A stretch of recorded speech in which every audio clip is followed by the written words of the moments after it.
Hai, selamat datang di channelku, aku Vidya. Video hari ini adalah tentang Thaddeus Philip, seorang anak laki-laki berusia 13 tahun yang mengalami minggu terburuk dalam hidupnya.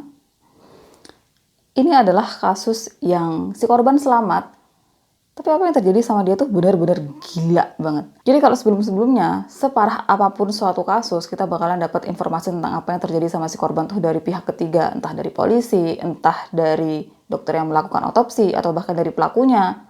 Kita nggak pernah dengar sesuatu yang buruk dari si korban karena kebanyakan si korban udah meninggal. Tapi di kasus ini si korban nih masih hidup. Jadi dia kemudian bakalan ceritain gimana rasa sakitnya pada saat itu dan apa yang terjadi sama dia. Dan ini kasusnya benar-benar gila. Aku nggak suka banget sama kasus ini. Jadi kayak misal nanti di tengah-tengah video kalian tahan dan kalian mau skip ke bagian lainnya juga nggak masalah sama sekali. Aku udah taruh timestamp di bawah. Jadi kalau kalian mau skip bagian yang mengganggu, silahkan.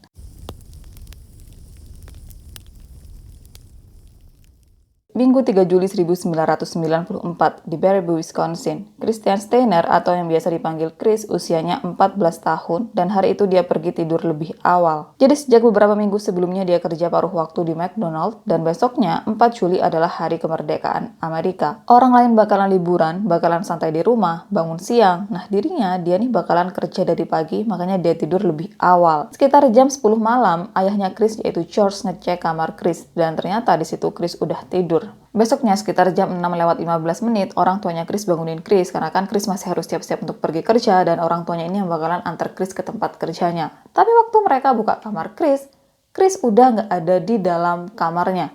Mereka cari ke seluruh rumah, Chris juga nggak bisa ditemukan. Dan di situ orang tua Chris benar-benar ngerasa aneh karena salah satu layar jendela rusak yang ukuran rusaknya itu tuh memungkinkan untuk seseorang bisa keluar masuk. Kemudian pintu geser rumah kebuka yang mereka yakin kalau semalam udah menutup pintu tersebut. Dan mereka juga menemukan cetakan sepatu berukuran lebih besar dari ukuran sepatu Chris di bagian dalam dan luar rumah. Orang tuanya Chris kemudian laporin hal ini ke polisi meskipun mereka masih berusaha positive thinking dengan mikir, oh mungkin semalam Chris keluar sama teman-temannya karena kan itu adalah malam kemerdekaan, mungkin dia mau senang-senang sama teman-temannya dan karena mungkin Chris pikir dia bakalan segera balik, makanya dia nggak tutup pintu di rumah.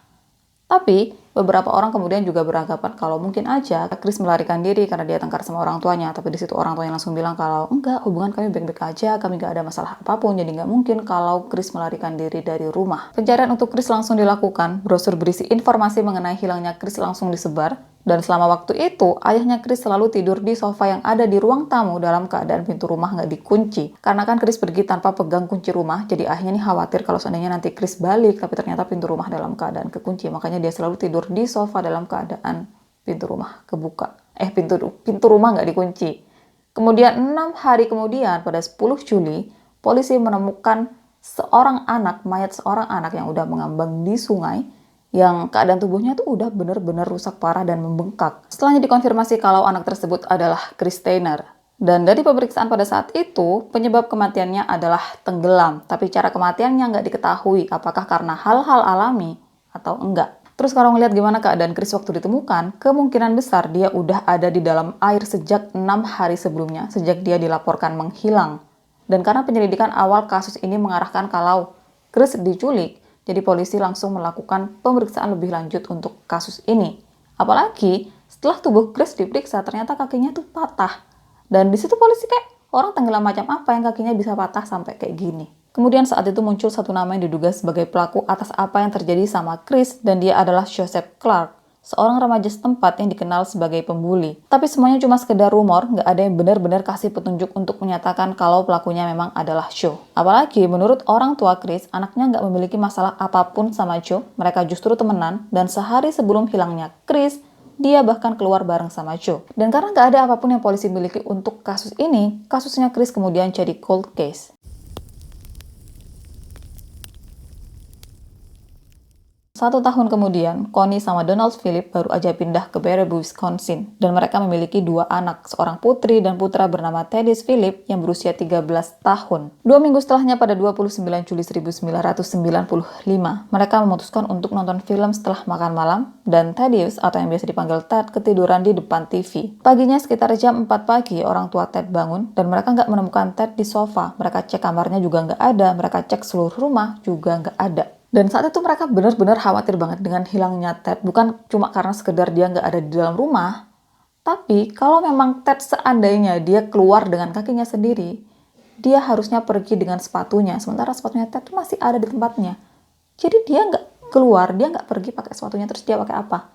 Dan di situ mulailah orang tuanya berpikir kalau nggak mungkin Ted keluar dengan keinginannya sendiri. Meskipun nggak ada hal-hal aneh di dalam rumah, nggak ada kerusakan apapun, atau nggak ada barang-barang yang berantakan, berdasarkan sepatunya Ted yang masih ada di tempatnya, orang tua Ted kemudian melaporkan hilangnya Ted ke polisi. Sama polisi, orang tua Ted kemudian bilang kalau mereka baru pindah ke lingkungan tersebut 2 minggu sebelumnya, dan tempat tinggal mereka sebelumnya berjarak sekitar 27 km. Kemudian di situ mereka juga bilang kalau mereka ini belum sama sekali berinteraksi sama tetangga manapun. Jadi mereka belum benar-benar kenalan sama tetangga manapun yang memungkinkan untuk Ted bisa keluar sama tetangga yang ada di situ. Kemudian mereka juga kasih tahu tentang sepatunya Ted yang masih ada di tempatnya. Juga tentang fakta kalau biasanya kalau Ted keluar rumah dan dia nggak bisa izin langsung sama orang tuanya, dia bakalan tinggalin note. Tapi saat itu nggak ada satupun note yang ditinggalin sama Ted. Polisi dan orang tua Ted kemudian langsung melakukan pencarian atas Ted. Mereka keliling jalanan, pergi ke tempat yang biasanya anak-anak seusia Ted datangin, tapi sama sekali mereka nggak menemukan jejaknya Ted. 2 hari kemudian, pada 31 Juli sebelum jam 8 malam, 911 mendapat telepon dari seorang anak laki-laki. Yang di situ si anak laki-laki bilang kalau dirinya diculik dari rumahnya pada malam hari. Kemudian si penculik melakukan hal-hal buruk ke tubuhnya. Dan dia juga bilang kalau dirinya ini nggak tahu identitas si pelaku, juga alamat di mana sekarang dirinya disekap. Dan karena si penelpon nggak tahu dirinya disekap di mana, pihak berwajib harus melacak dulu keberadaan si penelpon tersebut melalui panggilan telepon yang sedang mereka lakukan. Dan 30 menit kemudian, akhirnya pihak berwajib datang ke lokasi anak tersebut menelpon. Dan anak tersebut adalah Thaddeus Philip yang dilaporkan menghilang 2 hari lalu. Kemudian keadaan waktu polisi menemukan Ted itu tuh bener-bener buruk banget. Dan kalau aku bilang buruk, apa yang ada di pikiran kalian? Dipukul, ditembak, dilecehkan, dianiaya? Kedua kakinya Ted waktu polisi temukan itu tuh mengarah ke arah yang nggak seharusnya. Lebih jelasnya, selama Ted diculik, kakinya dari pergelangan kaki, lutut, paha, bahkan sampai pinggul dipatahin. Setelahnya ambulans datang dan Ted langsung dibawa ke rumah sakit. Yang saat itu dokter bilang kalau mereka cuma pernah lihat luka kayak gini waktu seseorang mengalami kecelakaan mobil yang parah banget. Dan seandainya dalam waktu 2 jam sejak Ted ditemukan dia nggak langsung dibawa ke rumah sakit, Ted bakalan meninggal karena pendarahan internal. Kemudian dari sini semua berjalan dengan cepat. Polisi langsung menangkap si pelaku yang adalah Joseph Clark atau yang biasa dipanggil Joe. Usianya 17 tahun. Dan kalau kalian ingat kasus awal tadi tentang Chris Steiner, Joe adalah orang yang waktu itu dicurigai tapi nggak ada bukti untuk menjerat dia. Orang tua Ted langsung diinformasikan tentang polisi yang udah menemukan Ted dan sekarang Ted ada di rumah sakit. Orang tuanya langsung pergi ke rumah sakit dan selama waktu itu Ted kemudian bilang sama orang tua juga polisi, kalau dirinya bukan korban satu-satunya. Jadi Ted bilang kalau selama waktu dirinya diculik, dirinya sempat melakukan obrolan dengan Joe yang disitu Joe kemudian bilang kalau 1 tahun sebelum Ted dirinya udah melakukan hal seperti itu ke anak lain. Dan Ted kemudian bilang kalau dirinya nggak mengingat nama anak laki-laki itu, yang dirinya ingat nama si anak adalah Chris, tapi dirinya lupa nama belakangnya. Dirinya cuma ingat kalau nama belakang si anak tersebut, si korban pertamanya Joe, diawali pakai huruf S. Ayahnya Ted kemudian langsung ambil buku telepon dan dia mulai bacain satu persatu nama keluarga berawalan huruf S. Waktu sampai di nama Steiner, Ted langsung bilang, itu nama keluarganya, Steiner. Dan disitulah ketahuan kalau Joe juga adalah pelaku atas apa yang terjadi sama Chris Steiner.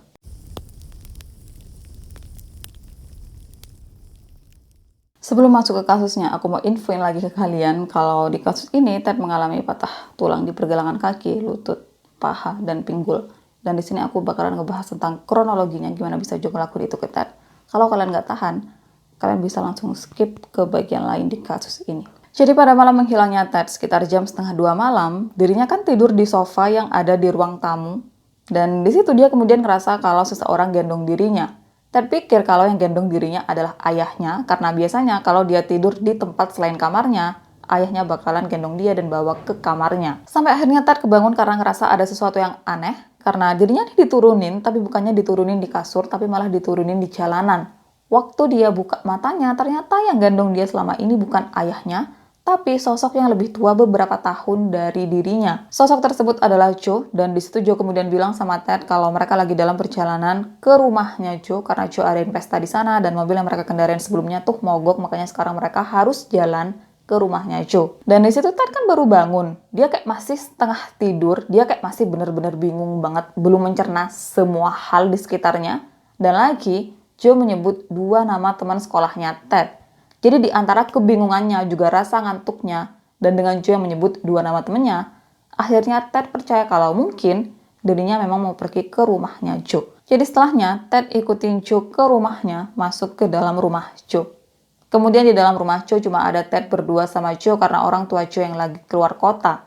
Dan Joe kemudian bawa Ted ke kamarnya yang ada di lantai 2. Awalnya, semua berjalan dengan baik-baik aja. Mereka ngobrol-ngobrol biasa. Mereka ngomongin tentang baseball, tentang mobil. Sampai tiba-tiba Joe kelihatan kesel dan marah. Joe kemudian peluk tubuh Ted dan banting ke ranjangnya. Ted, di situ kan dia ngerasa bingung, sekaligus heran, sekaligus mulai ngerasa kalau ada sesuatu yang nggak beres di sini. Dan dia mulai berusaha untuk melawan Joe, tapi tentu aja itu sulit karena Joe usianya 17, sementara Ted 13, kemudian perbedaan tubuh mereka berdua juga lumayan. Ted bener-bener kecil untuk ukuran tubuh Joe yang besar, jadi sulit banget untuk dia melawan Joe. Tapi di situ Ted terus-terusan berusaha untuk melawan Joe yang kayak mau apa-apain dirinya. Dia tendang-tendang tubuh Joe berkali-kali, dan disitulah Joe ambil kaki kanannya Ted, pelintir dengan keras sampai pergelangan kaki kanan Ted patah. Setelah lakuin itu, Joe ini kayak yang shock sendiri. Dia mundur beberapa langkah, dia tutupin mukanya, dia mulai bergumam, dan Ted, dia tentu aja kesakitan, bingung, tapi di sisi lain dia juga langsung sadar kalau dirinya harus segera pergi dari tempat tersebut. Jadi sementara Joe masih berkutat dengan kebingungannya sendiri, Ted buru-buru pergi dari kamarnya Joe, tapi tentu aja itu sulit karena sebelah pergelangan kakinya patah. Kemudian selama dirinya berusaha untuk kabur, Ted bilang kalau dirinya bisa ngerasain gimana tulang belulangnya yang saling bergesekan, yang saling ngelewatin bagian-bagian lainnya. Dan butuh waktu cukup lama untuk Ted bisa jalan, bisa turun dari tangga sampai akhirnya dia sampai ke dapur. Tapi waktu dia udah sampai dapur, Joe berhasil tahan dirinya. Dia peluk tubuhnya Ted dan banting Ted ke sofa yang ada di ruang tamu. Joe kemudian angkat kakinya Ted sampai ke kepalanya gini, angkat lurus gini. Terus dengan lututnya, dia dorong pahanya Ted berkali-kali sampai paha kanannya Ted patah. Bukan cuma pahanya, tapi pinggul kanannya Ted juga patah. Dan dengan semua kesakitan itu, Ted kemudian pingsan. Waktu Ted bangun, dia masih ada di sofa ruang tamu, dan Joe ada di sampingnya. Joe kemudian yang sadar kalau Ted udah bangun, dia bilang sama Ted untuk tidur karena ini masih malam. Tapi gimana caranya Ted untuk tidur dalam keadaan seperti itu? Tubuh bagian bawahnya benar-benar sakit banget. Dan dia juga terlalu takut untuk tidur. Kemudian selama waktu itu Ted mulai ngeliat sekeliling, kayak dia nyari sesuatu hal yang bisa dipakai untuk melawan atau mempertahankan diri dari serangan Joe selanjutnya. Tapi dirinya nggak bisa ngeliat apapun karena yang ada di sekelilingnya cuma sampah, kemudian sisa makanan yang udah berjamur, juga pakaian yang kotor. Ted kemudian berniat untuk turun dari sofa waktu Joe udah nggak ada. Dia berniat untuk cari apapun yang bisa dipakai untuk melawan Joe. Tapi waktu dia menggerakkan tubuhnya, itu benar-benar sakit banget. Jadi dia bertahan malam itu di atas sofa. Paginya, Ted kemudian bilang sama Joe, boleh nggak kalau aku telepon orang tuaku? Dan Joe kemudian kasih telepon ke Ted. Waktu Ted berusaha untuk telepon orang tuanya, di situ dia sadar kalau ternyata kabel telepon udah digunting sama Joe.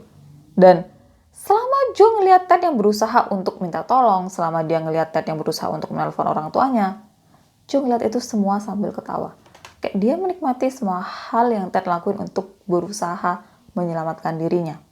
Dan di situ Ted kemudian sadar kalau Joe nggak pernah berniat untuk melepaskan dirinya. Kemudian di tengah-tengah rasa sakitnya, Ted masih bertahan, dia masih pengen hidup. Jadi dia mulai membangun hubungan dengan Joe. Dia mulai berusaha untuk temenan sama Joe. Dia berusaha untuk mendapatkan kepercayaan dari Joe. Dia bilang sama Joe kalau aku ngerti sama apa yang kamu lakuin. Tolong kamu pulangin aku. Aku nggak bakalan laporin kamu ke siapapun. Kalau ada orang yang tanya, aku bakalan bilang kalau aku jatuh, makanya kakiku kayak gini. Tapi tentu aja, Joe nggak kemakan sama semua omongannya Ted. Dia sama sekali nggak berniat untuk memulangkan Ted. Ted kemudian berusaha mendekati Joe dengan membuka dirinya lebih dulu. Jadi dia mulai cerita tentang dirinya, tentang apa yang dia suka, tentang orang tuanya, teman-temannya, saudaranya. Dan di situ, Joe menanggapi dengan dia yang mulai kasih tahu Ted tentang namanya. Tapi bukan nama lengkapnya, dia cuma kasih tahu Ted kalau namanya adalah Joe. Dan di situ, Joe juga kemudian mulai cerita tentang dirinya, teman-temannya, pacarnya, orang tuanya. Dan sampailah waktu keadaan nih kayak udah bersahabat untuk mereka berdua, Ted tanya sama Joe, "Kenapa kamu patahin kakiku?" Dan Joe bilang kalau dirinya suka dengar suara tulang yang patah. Ted kemudian tanya lagi, "Kalau gitu kenapa kamu nggak patahin tulangmu sendiri?" Dan Joe bilang kalau dirinya pernah berusaha untuk mematahkan tulangnya sendiri, tapi dirinya nggak bisa menemukan sudut yang tepat. Selama berjam-jam selanjutnya hubungan mereka makin baik, mereka ngobrol biasa-biasa aja, sampai akhirnya, lagi-lagi, Joe tiba-tiba kayak kelihatan marah, dan disitu Ted tahu apa yang bakalan terjadi sama dirinya. Joe kemudian angkat tubuhnya Ted, bawa Ted ke kamarnya yang ada di lantai 2, dan dia langsung patahin pergelangan kaki kirinya Ted. Tubuh bagian bawah Ted kan benar-benar kesakitan, sementara tubuh bagian atasnya kan masih baik-baik aja. Jadi dia berusaha untuk melawan Joe, dia berusaha untuk pukul Joe, dan tentu aja dia kalah. Joe lebih besar, Joe juga baik-baik aja tubuhnya. Jadi Joe ambil bantal dan dia kemudian tutup mukanya Ted pakai bantal tersebut, sambil bilang, "Kalau kamu nggak berhenti ngelawan, aku bakalan patahin leher atau punggungmu." Ted yang nggak mau punggung atau lehernya patah kemudian berhenti, dan di situ Joe kemudian bilang kalau aku emang suka patahin tulang, aku suka dengar suara tulang yang patah, tapi aku lebih suka memperbaiki tulang yang patah. Jadi Joe ambil perban elastis, juga kaos kaki warna putih yang ternyata dia nih punya banyak banget. Dan di situ dia mulai perbaikin bentuk kakinya Ted yang tadinya udah ngadep kemana, sekarang dia adepin ke depan lagi. Dia lilitin kakinya Ted pakai perban elastis, kemudian dia pakein kaos kaki, dan terakhir dia pakein penyangga kaki. Penyangga kaki yang kayak biasanya dipakai waktu orang mengalami patah tulang. Dan selama waktu ini Ted sadar kalau salah satu kaos kaki yang dipakein Joe ke dirinya adalah kaos kakinya, kaos kaki dari rumahnya. Kemudian setelah berpikir kalau dirinya berhasil memperbaiki kakinya Ted, Joe suruh Ted untuk jalan. Dan ada satu momen yang Ted udah ada di ujung tangga, kemudian di situ Joe dorong tubuhnya Ted begitu aja jatuh ke bawah. Jadi dia benar-benar meneror hidupnya Ted, berusaha untuk bikin Ted nggak tenang sama sekali selama waktu itu. Kemudian untuk selanjutnya Joe bilang sama Ted kalau dia mau keluar, dan gak lama setelahnya Ted yang ada di dalam kamarnya Joe, kamar yang ada di lantai 2. Nah dia nih denger Joe lagi ngobrol sama seseorang. Ted berusaha untuk menajamkan indera pendengarannya, memastikan kalau Joe emang lagi ngobrol sama seseorang yang seseorang itu juga ada di dalam rumah. Tapi ternyata Joe nih kayak ngobrol sendiri, yang artinya dia nih ngobrol di telepon. Dan itu kemudian buat Ted yakin kalau di dalam rumah pasti ada satu telepon yang berfungsi. Kemudian setelah Joe pergi, Ted memulai usaha pertamanya untuk kabur. Dia mulai berusaha menggerakkan tubuhnya turun dari ranjang. Dia seret tubuhnya ke tangga. Dan hal yang paling horor waktu dia ngeliat tangga. Gimana caranya dia ngelewatin tangga dengan kaki yang kayak gitu. Selama seret tubuhnya di atas lantai yang lurus, yang licin, dia aja udah kesakitan. Apalagi dia turunin tangga. Bisa dibayangin gak sakitnya kayak gimana? Tapi karena Ted gak mau mati di situ, dia akhirnya memaksakan diri untuk menuruni tangga sambil seret tubuhnya. Dan selama proses ini dia kan benar-benar kesakitan. Makanya beberapa kali Ted pingsan. Butuh waktu berjam-jam untuk Ted akhirnya bisa sampai ke area dapur. Dan waktu dia sampai di pintu dapur, Joe sama ceweknya datang. Kemudian di momen ini ada dua versi tentang apa yang Ted lakuin. Satu versi bilang kalau setelah Ted sampai ke pintu dapur dan dia tahu kalau Joe sama ceweknya datang, dia pingsan. Sementara satu versi lain bilang kalau saat itu karena dia nggak mau mengkonfrontasi Joe, dia diem di tempatnya, dia nggak melakukan pergerakan apapun lagi, dan dia juga nggak memanggil pacarnya Joe untuk minta tolong. Kemudian setelah pacarnya Joe pulang, yang di situ kemungkinannya mereka nggak sampai masuk rumah, mungkin mereka kayak cuma ngobrol-ngobrol sebentar di depan pintu rumah Joe. Jadi setelah cewek Joe pulang, Joe akhirnya kan masuk tuh ke dalam rumah dan dia ngeliat gimana Ted udah ada di lantai bawah. Dan di situ waktu Ted ngeliat ekspresinya Joe, dia tahu kalau malam itu Joe pasti bakalan hukum dirinya dengan keras banget. Jadi Joe bawa Ted ke kamarnya lagi, dia lepas semua hal yang ada di kakinya Ted, penyangga kaki, kemudian kaos kaki, perban elastis, dan kalian tahu nggak apa yang dilakuin Joe ke kakinya Ted selanjutnya? Dia pelintir-pelintirin kakinya Ted yang udah patah, dan itu sakitnya kayak apa coba, bisa dibayangin nggak? Nggak berhenti sampai di situ, Joe kemudian naikin tubuhnya Ted, dia pakai lututnya untuk tekan kakinya Ted yang udah patah. Nggak berhenti sampai di situ, dia kemudian loncat-loncatin kakinya Ted. Dan di titik ini Ted bilang kalau kakinya udah bener-bener bengkak banget, pahanya udah sebesar bola basket, dan pergelangan kakinya udah sebesar bola softball. Kemudian setelah selesai lakuin semua hal itu ke Ted, Joe balut lagi kakinya Ted, dia benerin lagi, dia pakein penyangga kaki lagi, dia bersikap baik lagi. Dan besoknya dia ngelakuin hal itu lagi. Dia lompat-lompat di kakinya Ted sampai bikin lututnya Ted patah. Itu tempurung lutut bahkan ada di belakang. Coba. Dan selama waktu itu Ted kemudian tanya sama Joe, apa ada orang lain yang kamu giniin? Dan mungkin karena di situ Joe pikir kalau sebentar lagi Ted bakalan mati, jadi kayak nggak masalah sama sekali kalau dirinya cerita siapa-siapa aja yang udah pernah jadi korbannya. Yang ternyata korban lain Joe adalah Chris Steiner yang meninggal 1 tahun sebelumnya, orang yang kasusnya kita bahas di awal tadi. Kemudian untuk selanjutnya, Joe sama Ted ngobrol biasa lagi, sampai akhirnya Joe tiba-tiba kayak marah lagi, dia udah kayak mau patahin tulangnya Ted lagi. Dan di situ Ted bilang kalau dirinya nih nggak tahu waktu itu gimana bisa dirinya tahu kalau pacarnya Joe mau datang. Tapi tiap kali Joe mau patahin tulangnya, dia bakalan bilang sama Joe, kayaknya aku dengar sesuatu deh. Jadi Joe yang udah bersiap untuk patahin tulangnya, kemudian pergi ke jendela, ngintip dari jendela, lihat apakah ceweknya udah datang atau belum. Dan itu dia bakalan bilang, oh dia belum datang. Makanya dia balik lagi ke Ted, dia berusaha untuk patahin kakinya Ted lagi. Tapi di situ lagi-lagi Ted bilang, kayaknya aku dengar sesuatu deh. Terus-terusan dia ngomong kayak gitu sampai akhirnya ceweknya Joe benar-benar datang. Terus karena Joe nggak mau kalau Ted berusaha melarikan diri kayak sebelumnya, dia mengunci Ted di dalam lemari. Selama 1 jam, Ted ada di dalam lemari, sampai akhirnya sakitnya tuh makin parah. Dan di situ dia sadar kalau kali ini dirinya harus bisa keluar, dirinya harus berhasil melarikan diri, karena kalau enggak dirinya bakalan mati. Ted kemudian cari barang apapun di dalam lemari yang bisa dipakai untuk menghancurkan pintu lemari. Dan disitulah dia menemukan gitar listrik. Dia pukul-pukul itu pintu lemari berkali-kali sampai hancur. Yang disitu akhirnya dia berhasil untuk keluar. Dan sekarang momoknya adalah gimana caranya turun dari tangga. Ted, dia kemudian ngelakuin hal paling ekstrim mungkin di hidupnya. Dia jatuhin dirinya begitu aja dari tangga, biar kayak dia nih bisa cepet-cepet langsung sampai bawah. Dan dia emang ngelakuin itu, dia emang berhasil lebih cepat untuk sampai bawah, tapi setelahnya dia pingsan. Ted nggak tahu berapa lama dia pingsan, tapi untungnya waktu dia udah bangun dari pingsannya, si Joe belum datang.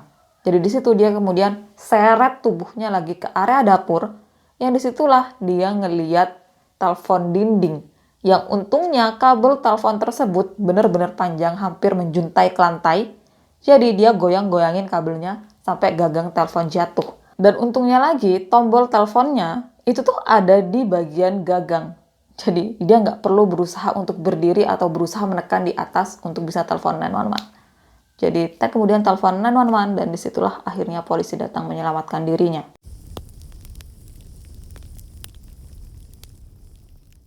Ibu kandung Joe adalah pecandu alkohol yang bahkan selama hamil Joe kecanduannya makin meningkat. Kemudian setelah Joe lahir, dia diadopsi sama pasangan suami istri yang cukup sayang sama dia. Masa kecil Joe biasa aja, tapi waktu dia mulai jadi siswa di high school, dia mulai dikenal sebagai pembuli. Dia bahkan diketahui menelpon kediaman gurunya dan melakukan ancaman pembunuhan. Tahun 1993 waktu Joe berusia 15 tahun, dia mengalami kecelakaan sepeda motor yang parah banget. Yang ini mengakibatkan dia mengalami cedera kepala serius. Kemudian menurut orang tuanya, sejak saat itulah sikap Joe berubah. Dia mulai sering berhalusinasi, pingsan, dan dari sini dia mulai suka menyakiti orang-orang yang tubuhnya lebih kecil dari dirinya, orang-orang yang lebih lemah dari dirinya. Tapi kalian harus ingat kalau sebelum kecelakaan ini pun Joe udah sering melakukan pembulian.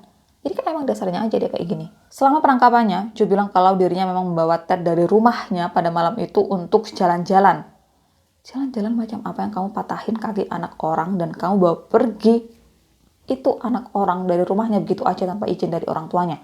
Bahkan tanpa izin dari si anak tersebut. Joe juga kemudian bilang kalau dirinya nggak ingat sama sekali udah menyakiti Ted. Satu-satunya ingatannya adalah Ted yang udah terbaring dalam keadaan kesakitan, pegang kakinya, dan tanya ke dirinya kenapa dirinya melakukan hal ini. Jadi ini kayak seolah-olah Joe bikin alasan tentang momen waktu dirinya udah patahin bagian tubuhnya Ted. Dia kayak yang tiba-tiba shock, tutupin mukanya, mulai bergumam. Mungkin dia bikin alasan untuk bagian itu. Tapi di situ Joe juga kemudian bilang kalau tiap kali dirinya ngelihat luka di tubuhnya Ted bertambah, dirinya pengen nolongin Ted. Kalau kamu emang pengen nolongin Ted, Harusnya waktu kamu udah sadar, waktu kamu udah nggak gila lagi, kamu bantu Ted untuk keluar, bukan tetap kurung dia di dalam rumah. Kemudian setelah waktu ini Ted juga kan menyebut nama korban lain, yaitu Chris Tanner. Polisi kemudian mulai menggali makamnya Chris, melakukan otopsi, dan hasilnya kaki Chris patah dengan mekanisme cedera yang sama dengan kakinya Ted. Dan kalau kalian lihat dari foto ini, kalian bisa lihat gimana parahnya kaki mereka berdua yang patah dengan kaki Chris yang menurutku lebih parah patahnya meskipun pasti bakalan sama-sama sakit. Kemudian dengan semua hal ini, Joe yang saat itu berusia 17 tahun dituntut atas percobaan pembunuhan dan penculikan atas Thaddeus Philip. Dia juga kemudian menghadapi tuntutan pembunuhan tingkat pertama atas Chris Tanner.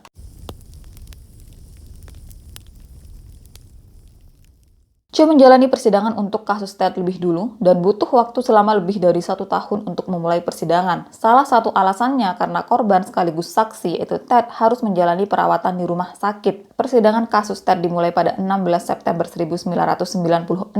Selama persidangannya, Ted kemudian bersaksi tentang awal Joe bawa dirinya masuk ke dalam rumah, pelintir kakinya sampai patah, lakuin semua hal itu beberapa kali dan sampai dirinya telepon 911. Kemudian di sini Ted juga bilang kalau selama Joe melakukan itu ke dirinya, Joe bakalan masukin handuk ke dalam mulutnya, makanya dirinya nih kayak suaranya tertahan. Dan Ted juga bilang kalau selama waktu itu Joe melakukan masturbasi di depannya. Pengacara Joe mengajukan pembelaan dengan mengatakan kalau Joe memiliki masalah mental, dan Joe sendiri dia kemudian bersaksi kalau dirinya sama sekali nggak ingat dengan apapun yang terjadi sama Ted atau apapun yang diomongin sama Ted. Dirinya nggak ngerti. Bahkan di situ Joe bilang kalau Ted adalah orang yang udah mematahkan kakinya sendiri. Dan kalau Joe emang nggak inget dengan bagian-bagian lainnya, gimana bisa dia inget atau ngomong kalau Ted adalah orang yang mematahkan kakinya sendiri. Kemudian saat itulah notebook Joe mengungkap kalau Joe nggak gila. Jadi selama pemeriksaan di rumahnya, polisi menemukan sebuah notebook yang isinya tentang daftar anak-anak yang dia incar, yang ada 29 nama anak-anak di sana. Terus, Joe juga bikin tabel atau kayak kategori yang perbagiannya itu tuh ada tentang mengenal, terus menunggu, dan satu lagi tentang kaki. Nggak ada nama Ted di situ, mungkin karena Ted baru aja pindah ke lingkungan tersebut, jadi dia kayak nggak masuk ke radarnya Joe. Tapi, ada nama Chris Tanner di situ. Dan karena notebooknya ini, klaim Joe yang bilang kalau dia mengalami cacat mental langsung disangkal karena notebook tersebut membuktikan kalau Joe merencanakan semuanya. Pemeriksaan lanjutan kemudian menyatakan kalau Joe sadar selama waktu penyerangan dan keadaan mentalnya baik-baik aja. Dia sama sekali nggak punya masalah mental. Dan karena hal ini Joe tentu aja nggak bisa bilang kalau dirinya gila. Jadi, dia dinyatakan bersalah atas percobaan pembunuhan dan penculikan Thaddeus Philip dan dijatuhi hukuman penjara selama 110 tahun. Kemudian setelah persidangannya selesai, orang tua Chris meminta Ted untuk mau bersaksi di persidangannya Chris dan di situ Ted mau. Dan sebelum persidangannya Chris dimulai, salah satu temannya Joe datengin rumahnya Ted sambil bawa senapan dan dia tembak bahunya Ted sebanyak 2 kali. Alasan dia melakukan itu karena dia nggak suka apa yang udah dilakuin sama Ted ke Joe. Dan untuk selanjutnya, pengadilan memutuskan kalau semua teman-temannya Joe harus dijauhkan dari Ted. Kemudian aku nggak tahu apa hukuman yang dijatuhkan ke temannya Joe ini atas penembakan yang dia lakukan ke Ted. 3 November 1997, sidangnya Chris dimulai, dan di situ Ted kemudian datang sebagai saksi, dan hasil dari persidangan tersebut, Joe diputus bersalah dan dia dijatuhi hukuman penjara seumur hidup dengan tambahan hukuman penjara selama 50 tahun. Jadi kayak bener-bener Joe nggak bakalan pernah bisa bebas. Joe mengajukan banding, tapi bandingnya selalu ditolak. Kemudian setelahnya, orang tuanya Ted menuntut Joe secara perdata atas kerusakan yang terjadi pada tubuhnya Ted. Dan hasil dari persidangan, Joe diwajibkan untuk membayar Ted sebesar $21 juta. Kemudian selama waktu ini orang tua Joe selalu ada di sisinya Joe. Mereka selalu membela Joe. Bahkan ayahnya Joe bikin statement kalau polisi sengaja meletakkan Ted di rumahnya untuk memancing Joe atas kasusnya Chris. Dan gimana bisa dia ngomong kayak gitu? Gimana bisa dia mikir kalau seorang anak yang nggak tahu siapa Chris, yang nggak pernah kenal sama Chris, rela tubuh bagian bawahnya dipatahin cuma untuk mengungkap kasusnya Chris. Dan gimana bisa dia mikir kalau orang tuanya Ted bakalan izinin anaknya dipatah-patahin kayak gitu cuma untuk membantu kasus seorang anak yang nggak mereka kenal. Kok bisa-bisanya orang tuanya Joe mikir kayak gitu coba? Kemudian untuk statement lain, ayahnya Joe bilang kalau apa yang terjadi sama Joe dan Ted adalah kecelakaan. Joe nggak sengaja mematahkan kakinya Ted. Nggak sengaja tuh sekali, bukan berkali-kali. Kemudian akhir untuk Ted, dia akhirnya bisa jalan lagi setelah melalui banyak operasi, meskipun dia harus pincang permanen. Dan Sekarang dia udah memulai keluarga, dia punya istri, dia punya anak. Jadi semuanya berjalan dengan baik-baik aja untuk Ted, dan dia benar-benar hebat banget loh. Dia udah digituin kakinya, dia juga udah ditembak 2 kali, dan dia masih bisa bertahan, dia masih bisa melawan. Kayak, aku bahkan gak bisa membayangkan diriku ada di posisinya kayak Ted. Aku pasti bakalan nyerah. Gimana menurut kalian tentang kasus ini? Gimana menurut kalian sama gilanya Joe? Menurut kalian apakah itu emang dipengaruhi sama dia yang mengalami kecelakaan, atau emang dasarnya dia begitu? Atau itu juga karena pola asuh orang tuanya yang kayak mereka selalu membela Joe? Gimana menurut kalian tentang kasus ini? Tentang kasus gila ini? Kalian horor gak sih pas dengerin ini? Dan segini video hari ini. Kita ketemu di video-video lainnya. Makasih udah nonton videoku sampai akhir.